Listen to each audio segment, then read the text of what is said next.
The room went dead silent when she clocked in. 2:11 a.m. Third night this week. Laura Bennett punched her time card at Oak Creek Memorial in Norfolk and moved through the corridors like someone who'd learned to take up no space, cast no shadow. 3 years of night shifts had taught her the rhythm of invisibility: keep your head down, your voice lower, your hands busy with tasks no one questioned. The fluorescent lights hummed their mechanical song above her, casting everything in that particular shade of institutional white that made time feel suspended. She tied her scrubs tighter at the waist. Checked her pocket for her trauma shears. Moved into the ER with the kind of practiced calm that came from having already survived the worst the world could offer.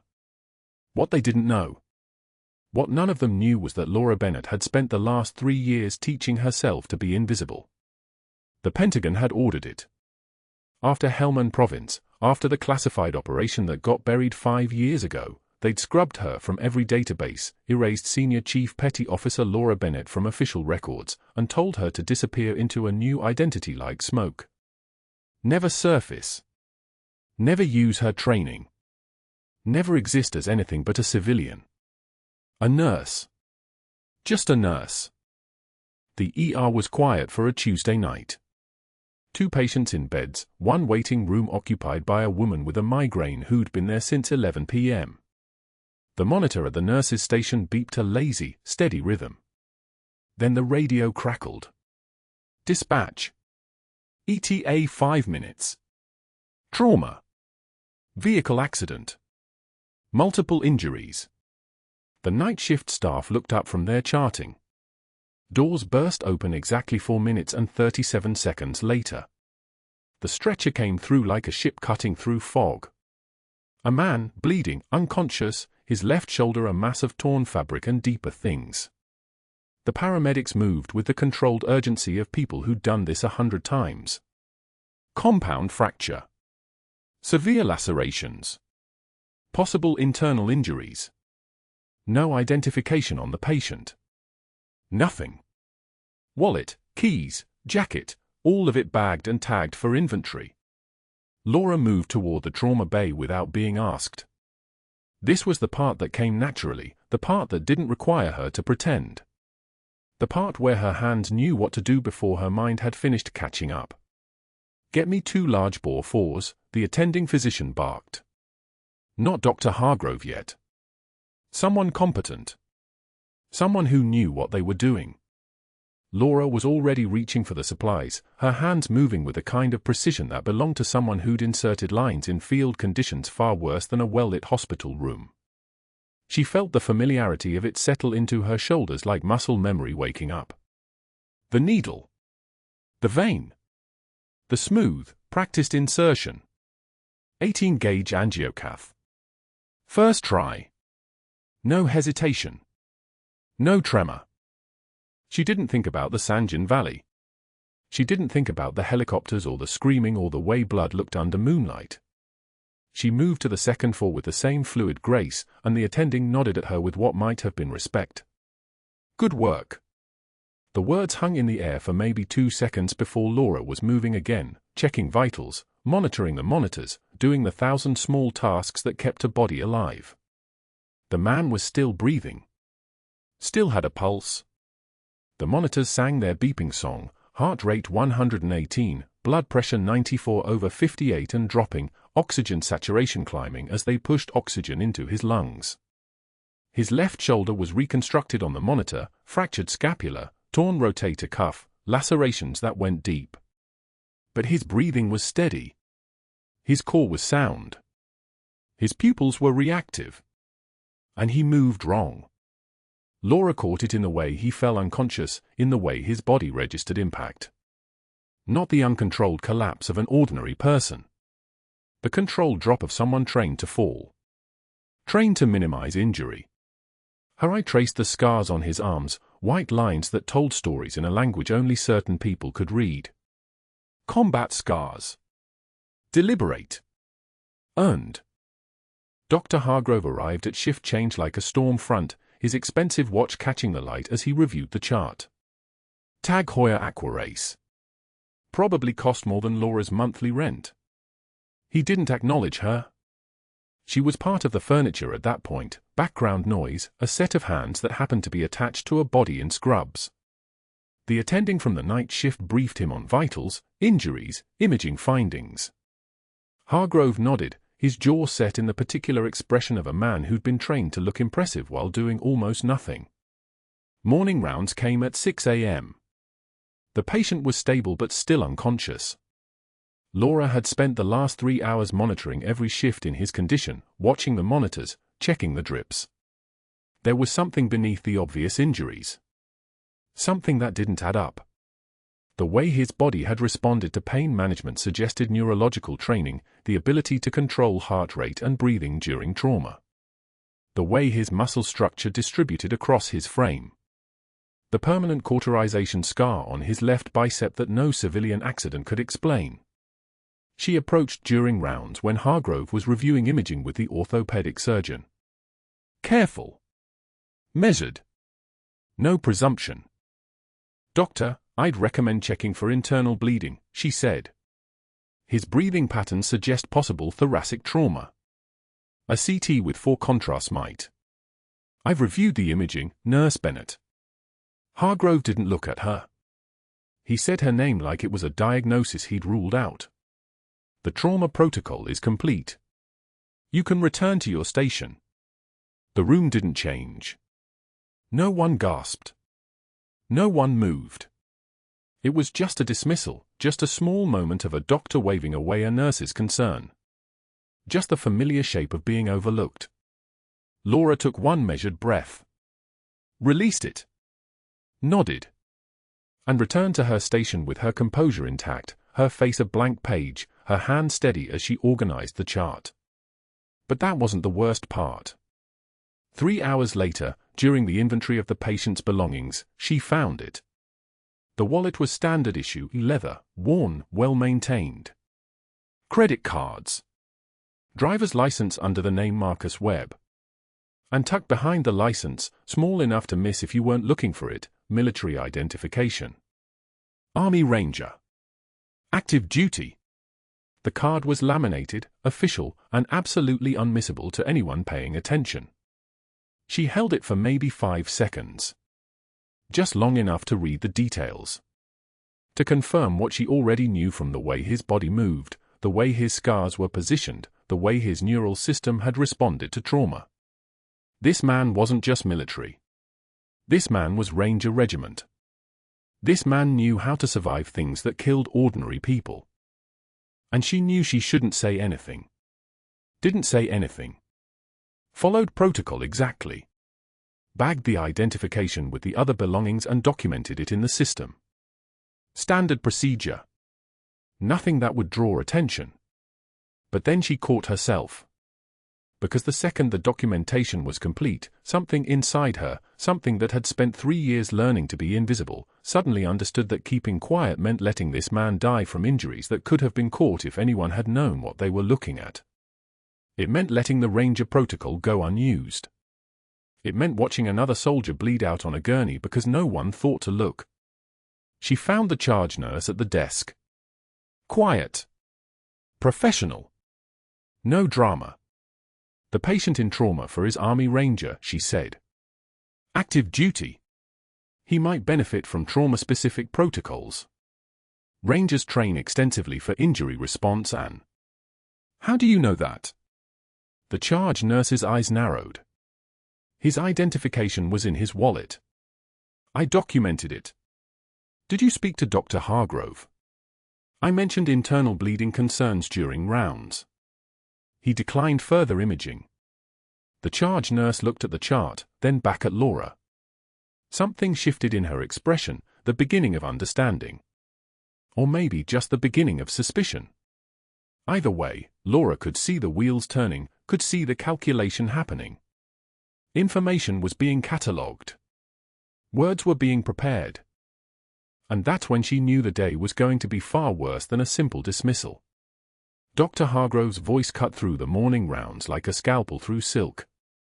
Laura stood at the patient's bedside, her hand steady on the 4-line as the Ranger's family filtered into the room, his wife first, then 2 children, maybe 8 and 10, their faces pale with the particular fear that comes from seeing someone you love broken and unconscious.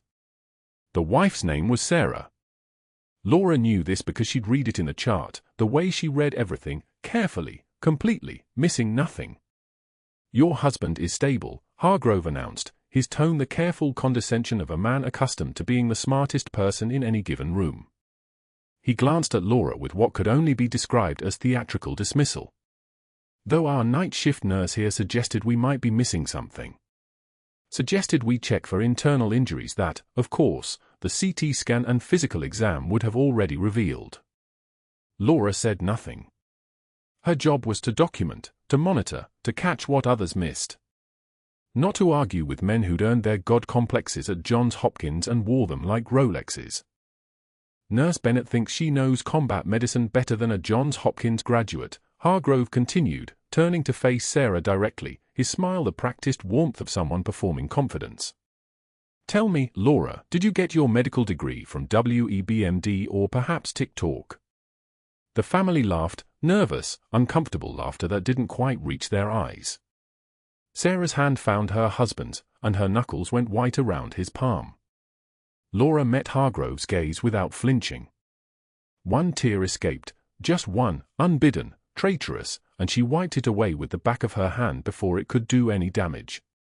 The movement was economical, practiced, the gesture of someone who'd learned long ago that emotion was information but never an excuse. "I learned to check what others miss, doctor," she said quietly. Her voice hadn't wavered. It never did. But that wasn't the worst part. The break room the next day smelled like old coffee and the particular staleness of a space where people spent their breaks pretending to rest. Laura carried her lunch tray, a sandwich wrapped in plastic, an apple, black coffee, and sat at the small table by the window where the afternoon light came in at a sharp angle. She'd barely unwrapped her sandwich when the movement began. One nurse stood. Then another. Then the respiratory therapist. The phlebotomist. The resident who'd been reviewing charts. One by one, they gathered their trays, their eyes carefully averted, and left the room in a procession that felt orchestrated. Not dramatic enough to be obvious. Just coordinated enough to be devastating. The sandwich tasted like cardboard. Laura finished it anyway, eating each bite with the same methodical precision she used for everything else. Waste nothing. Show nothing. Continue the mission. By 3 o'clock, the write-up had materialized on the unit board in the hallway, that particular bulletin board where all infractions went, where they lived in laminated shame for exactly 2 weeks before disappearing into personnel files. Laura saw it when she passed between the medroom and room for 12. Printed on hospital letterhead. Her name, carefully typed, Nurse L. Bennett. The violation spelled out in administrative language that managed to be both vague and damning, overstepping clinical boundaries and an authorized patient assessment. No signature from a physician. Just the charge nurse's approval stamp, and even that seemed reluctant, as if the paper itself was embarrassed. The charge nurse, Marjorie, couldn't meet her eyes the rest of the shift. Laura noticed the way Marjorie suddenly became very busy whenever she approached, the way conversations died the instant Laura entered a room. This was how it worked. One doctor's dismissal, carefully weaponized, could become institutional consensus in less than 24 hours. Paint someone as a liability and everyone scrambled to distance themselves, to prove they weren't standing too close when the hammer came down. That evening, a surgeon Laura had never seen before appeared in the trauma bay, a visiting instructor from Walter Reed, here for a week to work with the emergency medicine team. He was lean in the way of someone who'd spent years carrying weight, with silver starting to thread through his dark hair and the particular stillness of a man comfortable with death. He watched Laura work with the intensity of someone who was actually seeing, not just observing. When the patient in room 408 began to deteriorate, sharp chest pain, hypoxia creeping upward despite supplemental oxygen, the kind of clinical presentation that screamed visceral emergency, Laura had already prepped the pericardiocentesis kit before the order came down. The surgeon watched from the doorway as she positioned the patient, as her hands moved through the procedure with the kind of efficiency that came not from training but from repetition. Repetition in places where there were no second chances, where you did it fast or you did it posthumously. The needle went in at the 5th intercostal space, midclavicular line. Her touch was feather-light but absolute, the way you'd handle something simultaneously fragile and critical. The hiss of air escaping, that small, terrible sound that meant something had been under pressure, had been suffocating internally, and now it could breathe again. The surgeon stepped closer. His voice when it came was barely a whisper, the kind of question that sounded like a statement. "You learned that in Helmand, didn't you?" Laura didn't stop moving. The blood was already darkening in the syringe, 200 milliliters of it, maybe more, all of it occupying space it shouldn't have occupied, all of it slowly crushing the heart beneath. But the pressure was releasing now. The O2 sat was climbing. 78, 82, 87, the patient's color was already returning. She turned to face him. Just turned, slowly, with the kind of deliberate control that made clear this wasn't a casual conversation. Their eyes met, and Laura saw the exact moment he recognized what he was looking at. Not a nurse. A weapon in scrubs. A system that had been trained and deployed and then, somehow, had wound up back here, changing bedpans and accepting humiliation from administrators. Laura took one measured breath. "I learned it wherever the army didn't bother to look," she said. Her voice had dropped an octave without her noticing it happening. It came from a deeper place now, from beneath the careful civilian exterior. Learned it in Sanjin Valley. Learned it in Fallujah. Learned it from watching people die in ways that made their worst nightmare look like mercy. The tears came then, but they weren't the fragile kind. They came with a kind of terrible clarity, the way rain comes after months of drought, necessary and inevitable and carrying a weight that had nothing to do with softness. She wiped at her eyes with the heel of her hand, the gesture almost aggressive, almost angry, and never once did she break eye contact with the surgeon. The message was clear in every line of her body: I survived worse than your pity. I survived worse than your disgust. I will survive this too. I'm going on break, she said quietly, and she was already moving toward the break room before anyone could respond. The surgeon stood there for a long moment, staring at the space where she'd been, watching the saline drip down the foreline that fed into the ranger's arm. His lips moved silently, forming words he didn't speak aloud. She knew what they were anyway. He'd seen the scars. He'd heard the voice change. He'd watched her hands move with the kind of precision that came only from having done something 100 times under the worst possible conditions. She'd been invisible for so long. And now, suddenly, someone was starting to see her. What happened next changed everything. But Laura didn't know that yet. She just knew that the break room had a vending machine, and that sometimes when the world got too loud, you had to find a place where the only sound was the quiet hum of fluorescent lights and the whisper of your own breathing. She knew that her hands, the ones that had held lives together in places no one wanted to remember, were shaking now. Not from fear. From restraint. The alarm didn't scream. It wailed. 3 notes cycling, each one higher than the last, cutting through the 11 p.m. silence of Oak Creek Memorial's ICU like a siren in a canyon. Cardiac tamponade. The internal bleed Laura had flagged 48 hours ago, the one Dr. Hargrove dismissed with a wave and a sneer, had finally reached its breaking point. The ranger's chest heaved once. Twice. Then the monitor flatlined into a single devastating line. Code blue. Room for 12. The words crackled across the overhead speaker at 11:17 p.m., and every nurse on the unit moved like they'd been shocked themselves.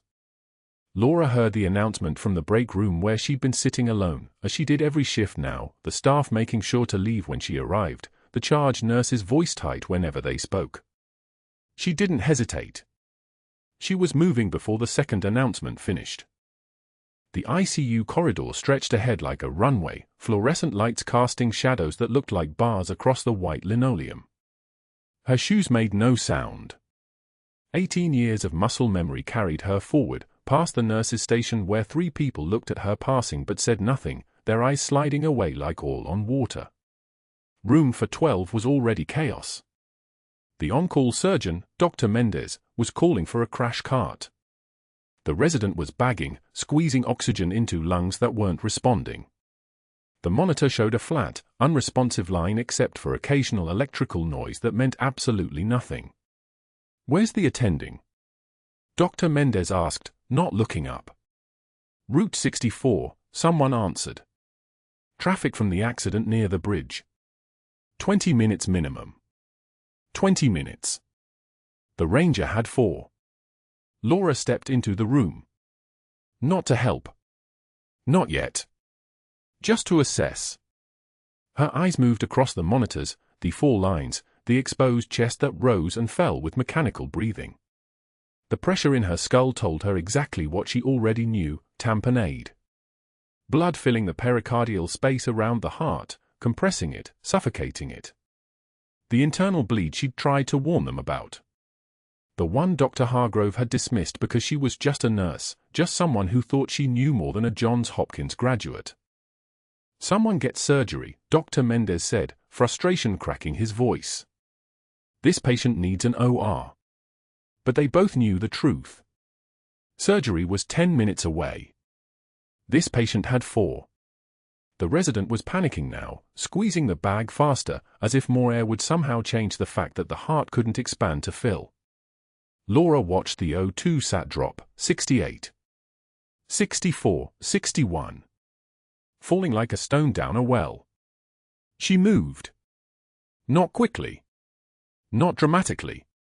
Just with the absolute certainty of someone who'd done this in a combat hospital 40 miles south of Helmand Province, where the power went out twice a week and the surgical suite was a tent and there were 8 casualties waiting and only one person who knew how to do this. Her hands knew the path to the supply cart. 14-gauge needle. Syringe. Local anesthetic she wouldn't use because there was no time. "What are you doing?" Dr. Mendez turned, confused, as Laura moved to the patient's left side, locating the landmarks in the dark space between ribs 4 and 5, the intercostal space where the pericardium sat waiting like a secret. She didn't answer. Answers took time. Instead, she felt the resistance as the needle pushed through skin, through muscle, through the tough fibrous membrane. The needle advanced like a prayer, like a thought, like something her hands had known how to do since before her hands had a choice. Then it came. The sudden release of pressure. The hiss of blood escaping through the needle hub, dark and urgent as a held breath finally released. O2 sat climbed. 65, 72. 79, the monitor's rhythm changed from flatline to something that resembled a heartbeat. The pressure that had been crushing the ranger's heart from the inside out evacuated into the waiting syringe, and the body on the bed gasped, responded, lived. Sinus rhythm. Perfect, normal, beautiful sinus rhythm. The room went rigid. Not silent, there was still the ventilator, the monitors, the hiss of air moving in and out of lungs that were finally working again. But rigid. Frozen. Dr. Mendez was staring at Laura as though she'd just materialized from another dimension. The resident's hands had stopped moving. The nurse in the corner had her mouth open, a thought half-formed and dying on her lips.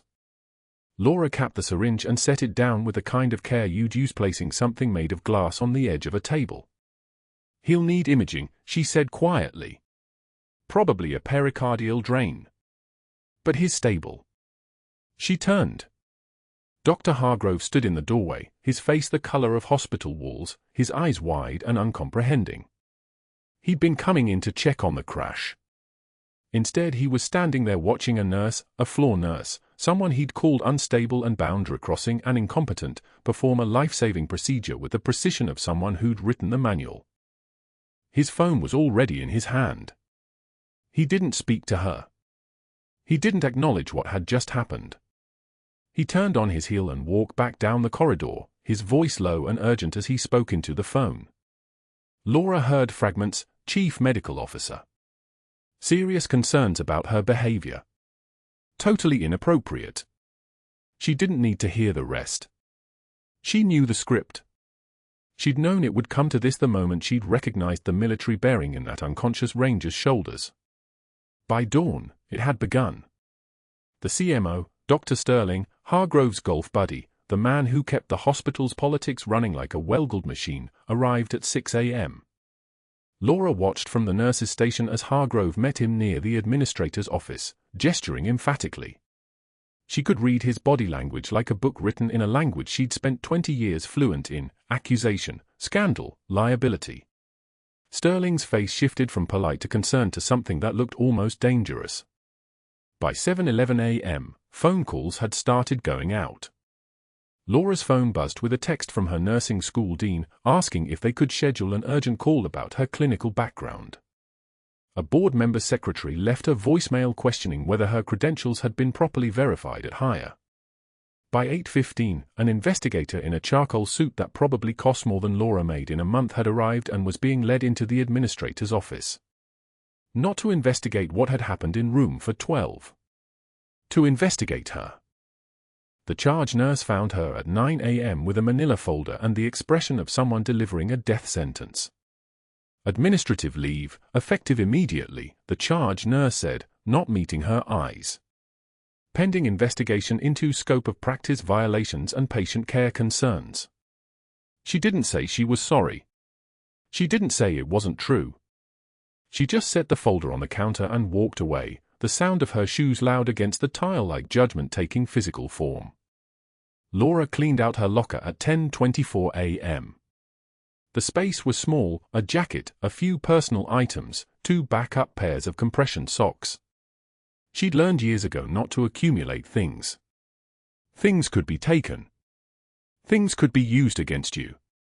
She folded the jacket carefully and placed it in a canvas bag, and that's when she saw it. The unit patch. Faded from the ranger's jacket during the emergency, somehow caught between the inner lining and the metal shelf of the locker. It was old, the embroidery thread worn, colors bleeding into each other like watercolors left in the rain. She recognized it immediately. Not from recent years. From before. From the time she wasn't supposed to exist. She held it for exactly 3 seconds, feeling the weight of it, heavier than any patch should be, and then she folded it once and slipped it into the pocket of her scrubs where it sat against her ribs like a secret that was finally getting tired of being kept.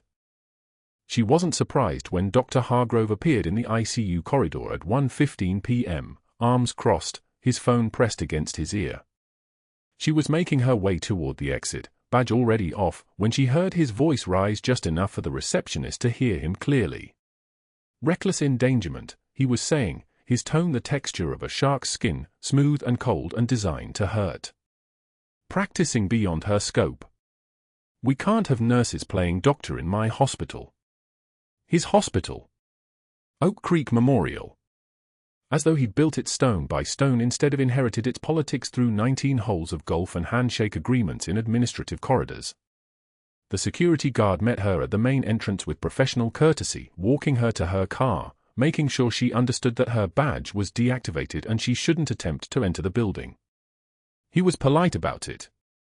Apologetic, even. But there was no flexibility in his posture, no room for negotiation in the standard script. She nodded. She thanked him. She drove to the parking garage and sat in her car at 1:02 p.m., the October sun warming the windshield, her hands on the steering wheel at the 10-2 position she'd learned in driver's training 30 years ago. In her scrubs pocket, the unit patch pressed against her ribs like a heartbeat she couldn't quite ignore. Her phone would ring tomorrow morning. She didn't know that yet. But in the ICU, in room for 12, the Army Ranger was being moved to a private room, his vitals stable, his prognosis improving with every passing hour. And in an office 300 miles away in Washington, a phone would ring at the Pentagon, routed through channels that didn't officially exist, carrying a message from a hospital administrator about a nurse who'd performed a procedure she shouldn't have known how to perform, whose skills didn't match her credentials, whose background suddenly seemed impossibly bright when examined under the right kind of light. Security walked her out at 3:11 p.m. 2 guards, one on each elbow, not rough but methodical, the way they'd been trained. Her badge, the one that said Laura Bennett, RN, was already deactivated. Dead weight in her pocket. The fluorescent corridor lights flickered in sequence as she passed, each one a goodbye to something she built and then watched burn in real time. Dr. Hargrove stood at the nurse's station, watching her go, his expression the satisfied calm of a man who'd just eliminated a problem. He'd used the word reckless. He'd used beyond scope. He'd used endangerment in front of the chief medical officer, whose golf buddy he was, whose country club opinion mattered more than a nurse's hands that had saved a man's life 6 hours ago. That ranger, the one whose cardiac tamponade she'd diagnosed before anyone else even knew to look for it, was still unconscious in ICU, room for 12. Stable now. Breathing on his own. His vitals climbing back toward normal with every passing hour. His family had left an hour ago, saying thank you to people who weren't her. Nobody told them who caught the internal bleed. Nobody told them whose needle went between the ribs at exactly the right angle, whose hands moved with the precision of someone who'd done this in far worse conditions than a well-lit hospital room. Hargrove had made sure of that. He'd made sure the narrative belonged to him, the Johns Hopkins graduate who'd consulted on the emergency, the attending physician who'd authorized the procedure, never mind that he'd been 30 feet away when it mattered. The parking lot was cold. October wind cut across the asphalt the way it always did near the water in Norfolk, salt-sharp and unforgiving. Her scrubs, still damp with sweat and betadine, clung to her skin. She'd left her stethoscope on the unit. Didn't ask for it back. The guards escorted her to her car, waited until she got in, then walked back inside like they'd just completed a standard removal. Professional. Forgettable. The kind of thing that happened every day at every hospital in America to nurses who stepped out of line. She sat in the driver's seat for 11 minutes before starting the engine. Not crying. Not frozen. Just breathing, watching the staff parking lot fill with shift-change cars, watching people who'd shared a break room with her 3 hours ago now pretend she'd never existed. The institutional erasure was quick. Clean. By tomorrow, they'd have a replacement on the schedule. By next week, someone new would eat lunch at that table. By next month, nobody would remember her name. The drive home was automatic. 23 minutes from Oak Creek Memorial to her house on Grayson Street, the same route she'd driven for 3 years, but today it felt like driving away from a life that had never actually been hers. She'd been ordered to disappear 5 years ago. Not asked. Ordered. Senior Chief Petty Officer Laura Bennett, Navy designation SEAL qualification, 17 combat deployments logged across 2 decades, 3 Navy crosses in a locked box in her attic, 2 Purple Hearts from Helm and Province. The military had taken all of that and erased it like redacting a classified file. A classified operation in Sanjin Valley had gone vertical, and when the dust settled, the Pentagon had sent her a message through channels that didn't officially exist: you're done. You don't exist. You're a civilian now. Find a normal job. Disappear. Never surface. Never use your training. Never let anyone know you were ever anything but ordinary. And she'd done it. For 5 years, she'd done exactly what they asked. She'd let herself be ordinary. She'd let herself be small. She'd filled out a nursing school application with credentials carefully redacted, performed the work without drawing attention, walked into the break room every night and let people call her names and dismiss her opinions and treat her like the least credible voice in a room full of people who'd never saved a life outside of a textbook. She'd accepted the invisibility because invisibility meant safety. Invisibility meant the classified operation in Helm and Province would stay buried. Invisibility meant nobody would ask questions. 1 patient. 1 Army Ranger with a missed internal bleed. 1 moment where her hands remembered what they'd been trained to do. And everything collapsed. She was home by 4:33 p.m. The house was quiet the way it always was during school hours, empty, waiting, the kind of silence that makes you aware of your own breathing. She walked straight to the kitchen and sat at the table without turning on lights. Outside, October sun was already falling early, the way it did in fall, and the room was sliding into grey by the time she stopped moving. Still in scrubs. Still smelling like antiseptic and fear and the adrenaline of a procedure she shouldn't have performed, a procedure that would have been invisible if she'd just let the Ranger die. If she'd just kept her head down. If she'd just been ordinary. She didn't move for 2 hours. Her son found her there at 6:11 p.m. when he came home from school. 14 years old, backpack heavy with geometry homework he hadn't started, shoes still wet from rain, that specific exhaustion that belongs only to teenagers who exist in the space between childhood and understanding. He was already saying something about soccer practice, something about whether they could order Thai food, when he stopped moving. "Mom." She didn't look up. "Mom, why are you home?"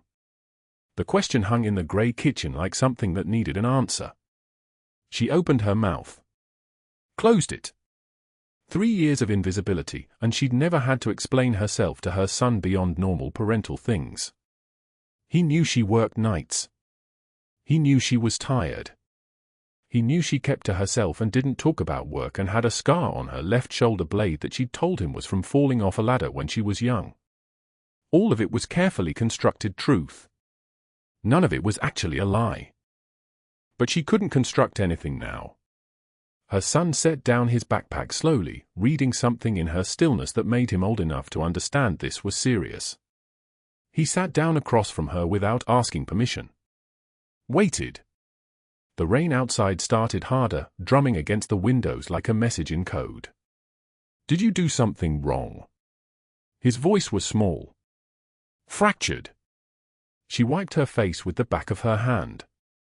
One motion. Clinical. The way she'd been trained to move, economical, purposeful, no wasted energy. "I did exactly what I was trained to do." What does that mean? How do you tell a 14-year-old that his mother wasn't actually a nurse? That her hands had been trained by the United States Navy to do things that most civilians would classify as impossible? That she'd spent 20 years as something other than ordinary, and then she'd spent 5 years pretending to be ordinary, and then she'd saved a life using skills that were supposed to be classified, and now she was home at 4:33 in the afternoon in dirty scrubs with no job and no explanation. "I saved someone's life today," Laura said finally. "Someone at the hospital. Someone who was going to die." "That's good. That's what nurses do." "Not like this." She looked at her hands as if they belonged to someone else. Steady hands. Scarred hands.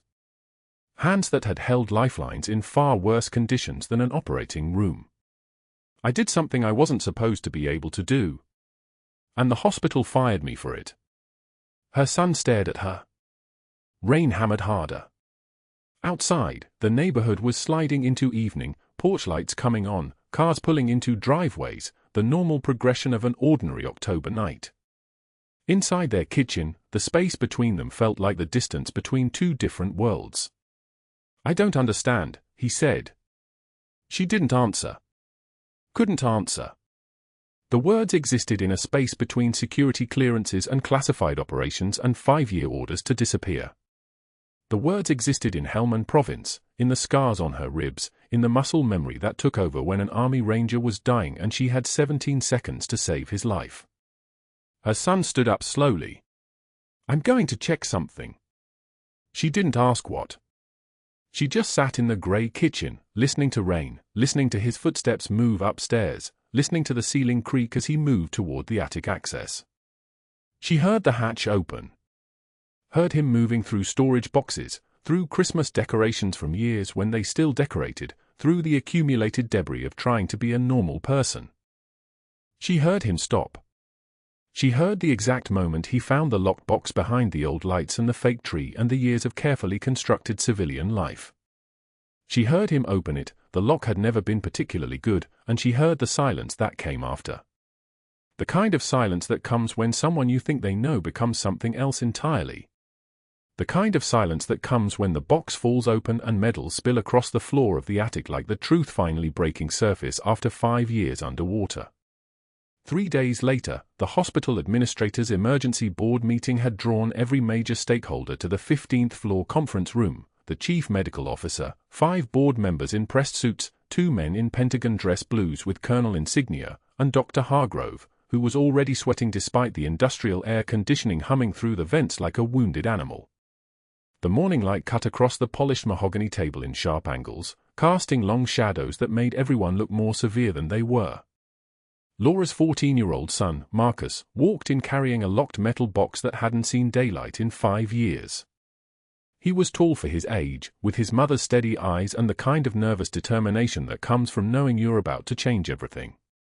He set the box on the table without ceremony and said nothing, just opened it and began removing medals, one by one, letting them catch the light as they spilled across the conference table like accusations. Silver. Gold. Red and blue ribbons. Bronze stars. Purple hearts. Each one hit the wood with a soft metallic sound. Dr. Hargrove's face went pale. The administrators stopped breathing. Marcus's voice cracked as he pulled out a framed certificate and read from it, his eyes moving across the official seal of the United States Department of the Navy, Senior Chief Petty Officer Laura Bennett, in recognition of extraordinary valor and service to this nation. The hospital administrator, a thin man named David Chen who'd been dodging this situation since Laura was escorted out 3 days ago, picked up the service file with hands that trembled like he was holding something radioactive. His voice, when it came, was hollow, reciting statistics that transformed the woman he'd fired from a rule-breaking nurse into something incomprehensible: 17 combat deployments. 3 Navy Crosses. The Silver Star. He looked up at the empty chair where Laura should have been sitting, and his expression cracked like old paint. A man in Navy dress blue stood slowly. His name was Captain James Holloway, commanding officer of SEAL Team 3, and he'd flown into Norfolk at 0400 that morning on a C-17 Globemaster from Naval Base San Diego. He was the kind of man who moved like water, no wasted motion, pure efficiency in every gesture, and when he spoke, the room's air pressure seemed to change. "The Silver Star," he said, placing one hand on the table. "Helmand Province, 2019. Then Senior Chief Bennett pulled for Rangers, my Rangers, from a burning tactical vehicle under direct small arms fire. She exposed herself to enemy position for 47 seconds. Did not take cover. Did not hesitate." He placed another medal on the table. Purple Heart. Then another. Presidential Unit Citation. Dr. Hargrove opened his mouth. Nothing came out. An FBI agent named Patricia Voss, who'd been standing quietly in the corner with a leather portfolio, stepped forward with the kind of calm that comes from holding evidence. Senior Chief Petty Officer Bennett was assigned to Oak Creek Memorial 5 years ago as part of a federal undercover security operation. There had been credible threats against returning veterans seeking treatment in Norfolk medical facilities. She was there to protect them. Voss opened her portfolio and laid out documentation, field operations reports, threat assessment briefs, classified oversight memos now declassified for this moment. "Which means, Dr. Hargrove, that you fired a decorated federal operative while she was actively engaged in a security operation." The color drained from Hargrove's face like someone had opened a valve. His hands pressed flat on the table as if he was trying to keep himself from floating away. What happened next came from an unexpected voice. The hospital's IT director, a Marine Corps veteran named Thomas Mercer who'd never said more than 3 words to anyone in the break room, stood up from the back of the room. He was a quiet man, the kind who fixed systems and stayed invisible, but his voice, when it came, carried the weight of someone who'd watched everything. Dr. Hargrove requested deletion of security footage from the emergency procedure in Trauma Bay 1 3 days ago. I saved every frame and reported it to the State Medical Board and federal investigators. Mercer played the footage on the large screen. There it was, every second of Laura's emergency pericardiocentesis. Her hands moving with surgical precision. The 14-gauge angiocath needle finding the pericardial sac. The sinus rhythm returning. The Ranger's oxygen saturation climbing from 68 to 92. And in the background, frozen in horror and complete professional helplessness, Dr. Hargrove doing absolutely nothing. The silence in that room was the kind you could cut into sections with a scalpel. "Obstruction of a federal security operation," Voss said, reading from a fresh file. "Attempted destruction of evidence. Filing false reports about a decorated service member. We are forwarding all of this to the U.S. Attorney's Office this afternoon. You have the right to remain silent." Dr. Hargrove tried to speak.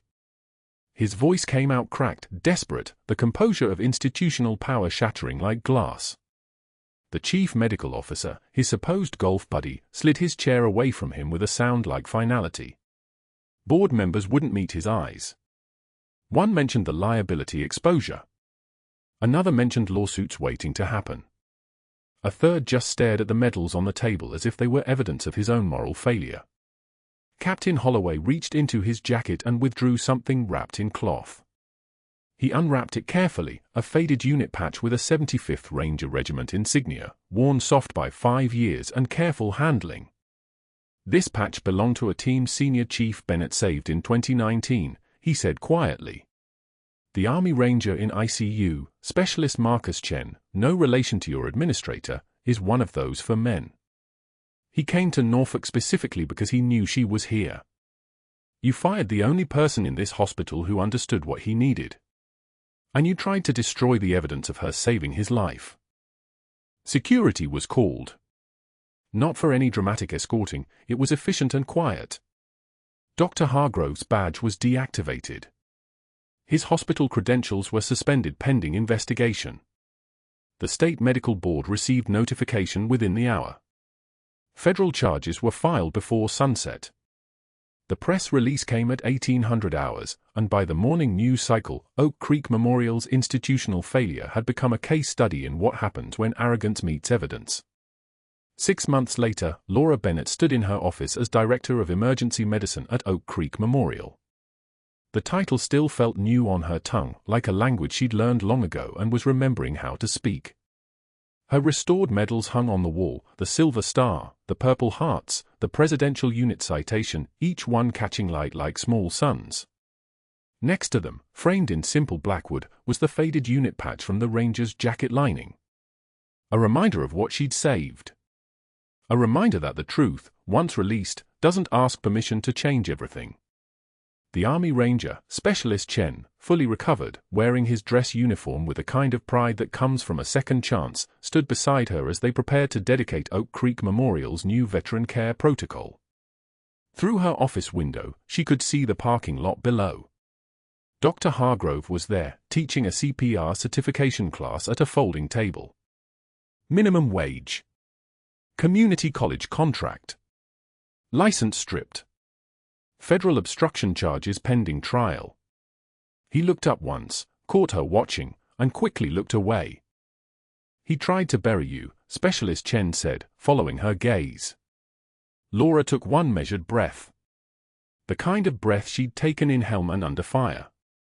The kind of breath that meant control, composure, and the absolute certainty that she would survive this too. Some people spend their whole lives trying to look important. Others just do the work.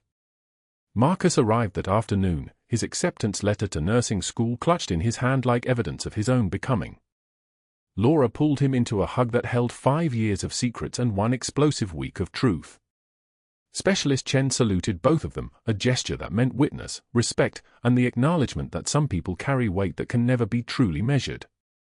The evening sun painted the city gold as Laura stood at her office window, watching Norfolk transform in the slanting light. Below, a Black Hawk helicopter crossed the sky toward Naval Station Norfolk, its rotors beating a rhythm like a heartbeat restored. Her restored medals glowed on the wall behind her, no longer hidden. No longer impossible. No longer invisible. The quietest person in every room, it turned out, had been the one holding everything together all along. Like this video if you think she made the right call. But was the punishment enough? Or did he deserve worse? Tell me in the comments. Subscribe and hit that bell.